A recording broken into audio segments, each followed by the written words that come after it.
নমস্কার, নিউজ নাওয়ের পর্দা আপনাদের সকলকে স্বাগত। আমি সুমি রয়েছে আপনাদের সাথে। চলে যাব বিস্তারিত খবরে। মণিপুরে সরকার গঠনের দাবি জানালো বিজেপি। বুধবার রাজ্যপালের কাছে সাক্ষাৎ করে আনুষ্ঠানিকভাবে জানানো হয় সরকার গঠনের দাবি। মণিপুরে আবার সরকার গঠনের তোড়জোড় শুরু করলো বিজেপি। রাষ্ট্রপতি শাসন তুলে নেওয়া হোক, এই দাবি তুলে এবার রাজ্যপালের দ্বারস্থ বিজেপি বিধায়করা। বিজেপির 8 জন সহ মোট 10 জন এনডিএ বিধায়ক মণিপুরের রাজ্যপাল অজয় কুমার ভল্লার কাছে গিয়ে দাবি জানিয়েছেন সরকার গঠনের। I think the one we gave, I think has around 22 signatures. But otherwise, besides that, those who some people are not here, or this is the same paper that we gave to the Prime Minister. Same paper, basically. But everybody is by and large together in this. How many of you have gone to meet the... I think we were 10 of us, right? We were 10 of us. So, do you really think that such that you see it will be supported from different corners of the other Of course. Everybody wants a popular government. Everybody.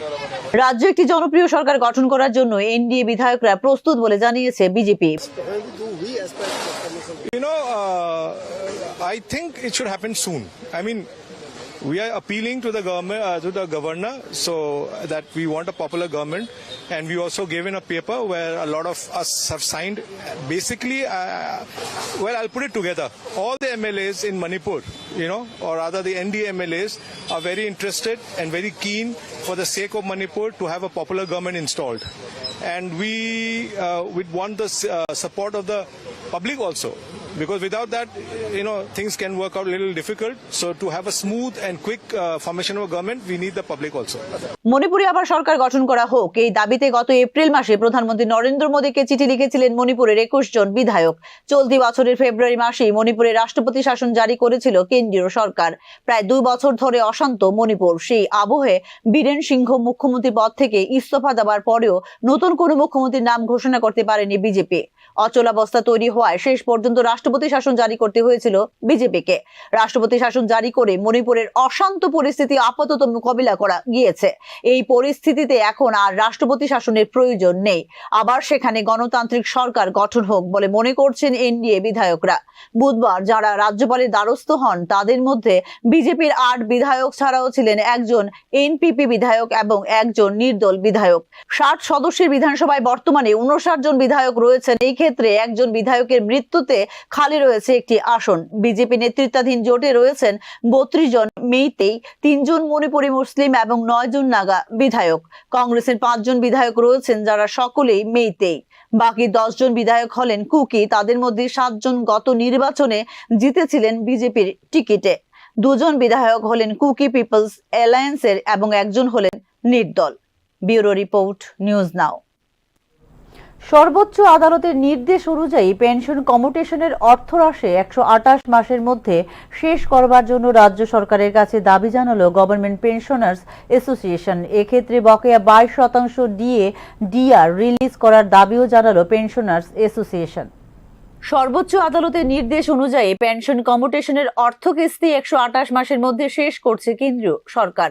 অথচ এই ক্ষেত্রে ব্যতিক্রম ত্রিপুরা। এক্ষেত্রে 180 মাস পর্যন্ত pension কমিউটেশনের অর্থ কিস্তি আদায় করছে রাজ্য সরকার। এই ক্ষেত্রে সর্বোচ্চ আদালতের নির্দেশ অনুযায়ী রাজ্যেও 128 মাস পর্যন্ত কমিউটেশনের সময়সীমা লাগু করার দাবি জানিয়েছেন গভর্নমেন্ট পেনশনার্স অ্যাসোসিয়েশন। আমরা একটা খুব জরুরি দাবি আমরা রাজ্য সরকারের দৃষ্টিতে নিয়েছি যে আমরা রিটায়ারমেন্টে যাওয়ার পর কমিউটেশন যে অর্থ পায় সেটাকে 15 বছরে কেটে নেওয়া হয়। আমরা বলেছি যে এটা বেশি কাটা হচ্ছে, এতে পেনশনার ও পারিবারিক পেনশনাররা ক্ষতিগ্রস্ত হচ্ছেন। এটাকে 12 বছরের দাবি আমরা করেছিলাম এবং এই নিয়ে সুপ্রিম কোর্টের একটা কেস হয়েছিল এবং আপনারা শুনেছেন, পত্রপত্রিকাতে দেখেছেন যে মাননীয় সুপ্রিম কোর্ট সেখানে বলেছেন 128 মাসের মধ্যে এই কমিউটেশন কাটা শেষ করতে হবে এবং 128 মাসের পরে পূর্ণ পেনশন প্রত্যেকে পেনশনার ও পারিবারিক পেনশনাররা যাতে পায় সে বিষয়ে সেখানে নির্দেশ দেওয়ার জন্য।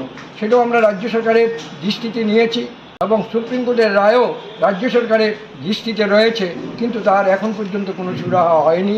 এই বিষয়ে আমাদের পেনশনার এবং পারিবারিক পেনশনারদের মধ্যে একটা এখানে ক্ষোভ রয়েছে এবং তারা অবিলম্বে সেটা যেন দূর করা হয় এবং 128 মাসের কমিউনিকেশন যেন কাটা কমপ্লিট করা হয় এবং সেটার জন্য বলা হয়। বুধবার রামনগরে আয়োজিত অ্যাসোসিয়েশনের বার্ষিক সাধারণ সভায় অবিলম্বে বকেয়া 22% মহার্ঘ ভাতা এবং মহার্ঘ রিলিফ রিলিজ করার দাবি জানিয়েছেন পেনশনার্স অ্যাসোসিয়েশন। জিনিসের দাম বাড়ছে এবং সেখানে আমাদের ডিএ বা ডিআর বৃদ্ধি হওয়ার কথা আমরা লক্ষ্য করছি। আমাদের সেখানে 22% ডিআর আমরা এখনও পাচ্ছি না, বকেয়া, দীর্ঘদিনের বকেয়া। এটার জন্য বারবার আমরা রাজ্য সরকারের কাছে অনুরোধ করেছি এবং রাজ্য সরকারকে আমাদের বক্তব্য সেখানে অনুরোধ বলার চেষ্টা আমরা করেছি, কিন্তু সেই বকেয়া সেখানে পূরণ করা হয়নি। আমরা লক্ষ্য করে ন্যূনতম 9,000 টাকা মাসিক পেনশন পাচ্ছেন কেন্দ্রীয় সরকারের পেনশনাররা। এই ক্ষেত্রে 1,000 টাকা কম পাচ্ছেন রাজ্য সরকারের পেনশন ভোগীরা বলে জানিয়েছে গভর্নমেন্ট পেনশনার্স অ্যাসোসিয়েশন। অবিলম্বে 8ম বেতন কমিশন গঠন করার দাবিও জানিয়েছেন পেনশনার্স অ্যাসোসিয়েশন। পেনশনারদের বিভিন্ন দাবি দেওয়া নিয়ে ষোড়শ অর্থ কমিশনের কাছে মেমোরেন্ডাম জমা দিতে চাইলে এই ক্ষেত্রে অর্থ কমিশনের পক্ষ থেকে কোনো সুযোগ দেওয়া হয়নি বলে অভিযোগ করেছেন ত্রিপুরা গভর্নমেন্ট পেনশনার্স অ্যাসোসিয়েশনের নেতৃত্ব। Bureau report, news now. গোটা দেশের পাশাপাশি রাজ্যেও সংগঠনকে শক্তিশালী এবং প্রসারিত করার জন্য সচেষ্ট রয়েছে কংগ্রেস বলে দাবি করলেন ত্রিপুরা প্রদেশ কংগ্রেস সভাপতি আশিস কুমার সাহা। সর্বভারতীয় ক্ষেত্রে আদিবাসী, দলিত সহ সাধারণ মানুষকে একত্রিত করে প্রধান বিরোধী দল হিসেবে নিজেকে প্রতিষ্ঠা করেছে কংগ্রেস বলে জানিয়েছেন প্রদেশ কংগ্রেস সভাপতি। রাজ্যে রাজ্যে যেখানে বিজেপির মতো দলের বিরুদ্ধে লড়াই করে নিজেকে শক্তিশালী করছে কংগ্রেস, সেই ক্ষেত্রে ত্রিপুরাতেও সংগঠনকে শক্তিশালী এবং প্রসারিত করার নেওয়া হয়েছে উদ্যোগ। প্রদেশ কংগ্রেস ভবনে আয়োজিত এক যোগদান সভায় দাবি করেন দলের সভাপতি আশিস কুমার সাহা।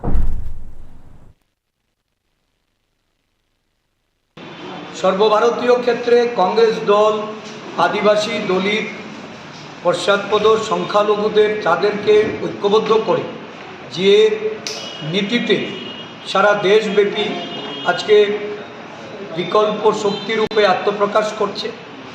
ভারতীয় জনতা পার্টি শাসক দলের বিরুদ্ধাচারণ করে রাজ্যে রাজ্যে লড়াইয়ের জন্য যে প্রস্তুতি ভারতবর্ষের জাতীয় কংগ্রেস দল শুরু করেছে, ত্রিপুরা রাজ্যেও সাংগঠনিক দিক থেকে আমরা শক্তি অর্জন করে আমরা আগামী দিন লড়াইয়ের ক্ষেত্রকে আরও বৃদ্ধি করার জন্য, প্রসারিত করার জন্য আমাদের যে প্রচেষ্টা।